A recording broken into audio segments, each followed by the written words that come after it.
আসসালামু আলাইকুম রহমতুল্লাহ। সকল পাক পাঞ্জাতনের প্রেমিক শেখ যারা আছেন তাদের জন্য আমার গুরুত্বপূর্ণ সালাম। আসসালামু আলাইকুম রহমতুল্লাহ। আপনারা যারা ইতিপূর্বে আমার ভিডিওগুলো দেখেছেন আপনারা হয়তো জেনেছেন যে বেশ কয়েকটি ভিডিও আমি আমার ফেসবুক অ্যাকাউন্টে আপলোড করেছি। সেখানে আমি আলোচনা করছি পাক পাঞ্জাতনের সানে। তো আজকে একটি ভিন্ন ধর্মীয় বিষয়ে আলোচনা করার চেষ্টা করব।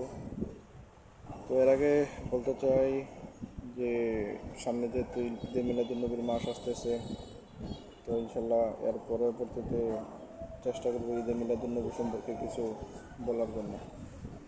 তো যাই হোক, আপনারা যারা আহলে বাইতের প্রেমিকগণ আছেন আপনাদের জন্য আমার আবারও ভক্তিপূর্ণ সালাম। আসসালামু আলাইকুম রহমতুল্লাহ।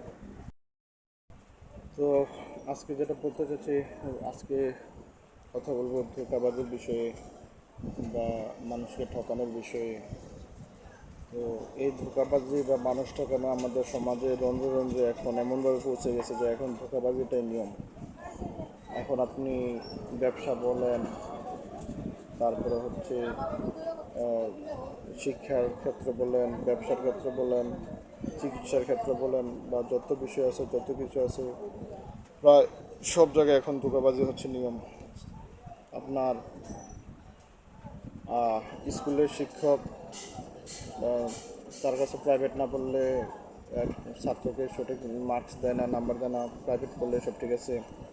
আবার বাজারে ব্যবসা করতে গেলে সৎভাবে ব্যবসা করার উপায় নাই, অসৎ পন্থা অবলম্বন ছাড়া সৎভাবে ব্যবসা করা বর্তমানে কঠিন। তো আবার হসপিটালে চিকিৎসা নামে অনেক ধোঁকাবাজি চলে, বিভিন্ন সময় আমরা পত্রপত্রিকা মিডিয়ায় দেখি। তো যাই হোক, তো আসলে যে বিষয়টা হচ্ছে, ছোটোবেলায় একটা গল্প শুনেছিলাম এরকম। আমাদের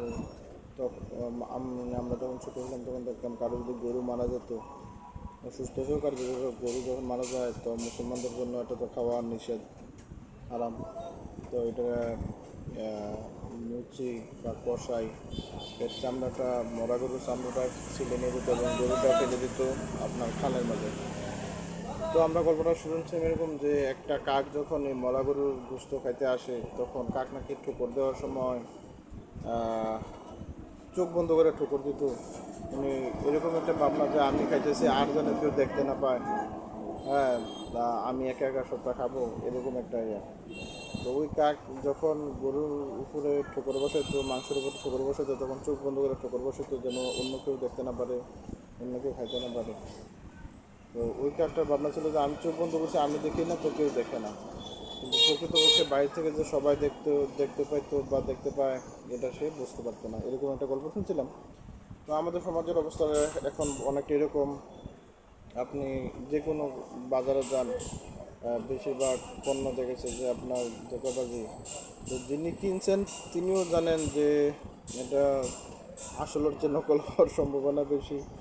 আবার যিনি বিক্রি করছেন তিনিও জানেন যে আমি মুখে যতই বলছি এটা আসল আসল, কিন্তু এটা আসলে আমি ওনার সাথে ধোঁকাবাজি করে 2 নম্বর মাল বিক্রি করতেছি। তো বেশিরভাগ ক্ষেত্রে এরকম অবস্থা চলমান সমাজের ভিতরে। তো আমাদের দেখেছে রাজনৈতিক নেতার সম্পর্কে কিছু বলার নাই। ক্ষমতা যাওয়ার জন্য অনেক সময় অনেক প্রতিশ্রুতি দিয়ে থাকেন, তো ক্ষমতা যাওয়ার পরে ভুলে যায়। এগুলো দেখেছে যে আমাদের দেশের মানুষ জানে। এখন এটা স্বাভাবিক যে জিতার জন্য অনেক কিছু বলে, তো ব্যবসায়িকরা ধোঁকাবাজি করে। এখন শিক্ষার ক্ষেত্রে অভিভাবকরা জানে যে যদি শিক্ষকের কাছে টিউশনি বা প্রাইভেট পড়ানো না হয় তাহলে তার সন্তানকে টিউশনে পরীক্ষার মাঝে ফেল করে দেবে, মার্কস কম দেবে। এটা এখন অনেকটা স্বাভাবিক হয়ে গেছে। আবার চিকিৎসা জগতেও একই অবস্থা, জানে যে ডাক্তারের কাছে গেলে এই পরীক্ষা সেই পরীক্ষার প্রয়োজন থাকলেও পরীক্ষা, না থাকলেও পরীক্ষা। তো এখন সাধারণ মানুষ জানে এই, মানে জানা শোনার পরে কিছু করার নাই, নিরুপায়। তো যাই হোক, আমরা যারা হাসতে হাসতে ধোঁকাবাজি করি, তো আসলে এগুলো আমাদের উচিত না। আমাদের সমাজ ব্যবস্থা বা আমরা যারা সচেতন মানুষ আছি, আমরা ধর্মীয় বিষয়ে যারা বিশ্বাস করি, ধর্মতে আমরা ইহকাল পরকালে যারা বিশ্বাস করি, আমাদের উচিত এইসব ধোঁকাবাজি থেকে বেঁচে থাকা। দাউদ নবীর উম্মতরা আপনার ধোঁকাবাজি করতে চাইছিল আল্লাহর সাথে। আল্লাহ পাক নিষেধ করেছেন যে তোমরা শনিবার দিন স্বীকার করবে না, কিন্তু তারা দাউদ নবী যখন জাবর কিতাব না পাঠ করতেন তখন ওনার কণ্ঠ এত মধুর ছিল যে আহ, এই ওনার কিতাবের পাঠ শোনার জন্য মাছগুলো সমুদ্রের কিনারে চলে আসতো, পাখিগুলো গাছের কাছাকাছি আসতো। তো আল্লাহ পাকের তরফ থেকে উনি প্রত্যেক শনিবার দিন যেহেতু তেলাওয়াত করতেন, আল্লাহ পাক নিষেধ করলেন যে তোমরা শনিবার দিন শিকার তোমাদের জন্য নিষেধ করা হলো। তো তখনকার সেই লোকেরা একটা কৌশল অবলম্বন করলো। তারা এই শিকারগুলোকে বাহির দিয়ে বেড়া বা বিভিন্ন উপায়ে আটকে রাখতো। তারা শনিবার দিন ধরতো না, কিন্তু ধরতো রবিবার দিন। কিন্তু আল্লাহ পাক এটা পছন্দ করলেন না। আল্লাহ পাক এটা পছন্দ না করার কারণে আল্লাহ পাক তাদেরকে বানরে বিকৃত করে দিয়েছিলেন। আল্লাহ পাক তাদের প্রতি মানে রাগান্বিত হয়েছিলেন।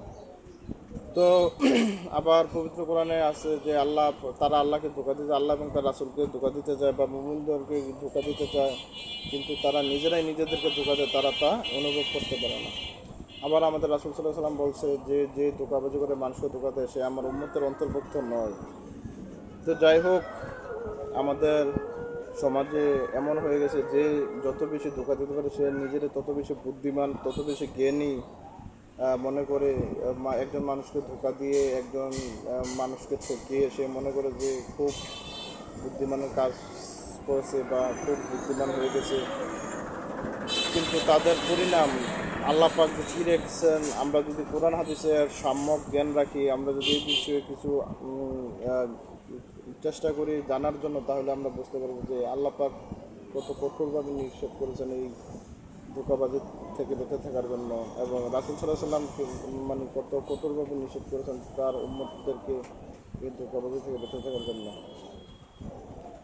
তো যাই হোক, আল্লাহ পাক যেন আমাদের সবাইকে হেফাজত করেন। আমরা যেন কখনো কারোর থেকে কোনো ধরনের ধোঁকা না দেই। আল্লাহ পাক যেন আমাদেরকে কবুল করেন এবং শয়তানের সমস্ত প্রকার শয়তানি থেকে আমাদেরকে যেন রক্ষা করেন। আমরা যেন কাউকে ওজনে কম না দেই, কাউকে নেওয়ার সময় বেশি নিয়ে দেওয়ার সময় কম না দেই। মোট কথা সব সব দিক থেকে আমরা যেন সমস্ত প্রকার ধোঁকাবাজি থেকে বেঁচে থাকতে পারি। আল্লাহ পাক যেন আমাদেরকে সেই তৌফিক দান করেন। আমরা বিশ্বাস করি আহলে বাইতের প্রেম আমরা মানুষের অন্তর থেকে অন্তরে পৌঁছে দেবো একদিন। আমরা সেই লক্ষ্যে ইনশাল্লাহ কাজ করে দেবো সবসময়। আবারও আহলে বাইতের প্রেমিকগণ যারা আছেন তাদের জন্য আমার প্রত্যেক সালাম। আসসালামু আলাইকুম ওয়া রাহমাতুল্লাহ।